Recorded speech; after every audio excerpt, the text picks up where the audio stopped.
قال الرسول صلى الله عليه وسلم: ثلاثة جدهن جد وهزلهن جد: النكاح والطلاق والرجعة.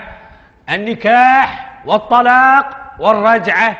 النكاح والطلاق والرجعة. نعم يا ابني. أستاذ، أنا الحين أعرف معنى الطلاق وأعرف معنى الرجعة، بس النكاح شنو؟ سؤال جميل. النكاح هو المسمى الشرعي لزواج الرجل بالمرأة. لزواج الرجل بالمرأة. بس أنا أستاذ للحين ما فهمت. يعني أنا أقول لك: يا فلان زوجتك ابنتي، وهو يرد علي ويقول: وأنا قبلت، فتصبح على هذا الأساس زوجته. لا أستاذ ما فهمت. يعني يا جاسم أنا أقول لك: يا جاسم زوجتك ابنتي. وأنا قبلت. قبلت؟ إيه. قبلت شنو؟ أتزوج بنتك. زواج بنتي يعني؟ إيه. لا لا لا لا يا ابني، طلق الحين أقول لك طلق. لا أستاذ بابا مطلق. شنو مو مطلق يبا؟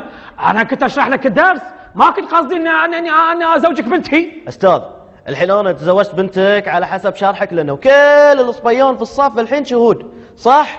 صح. بالبركة يا جاسم، تستاهل. الله يسلمك. منك المال ومن هالعيال. عزيز. ألف الصلاة والسلام عليك يا حبيب الله محمد. وبارك لك أرسلتنا لك الله واللي ذبح بين حمرين الله يطول بعمره. بس ولا كلمة بس. وانت قاعد مكانك بعد، وانت طلق الحين، طلق الحين، طلق. لا أستاذ بابا مطلق. طلق؟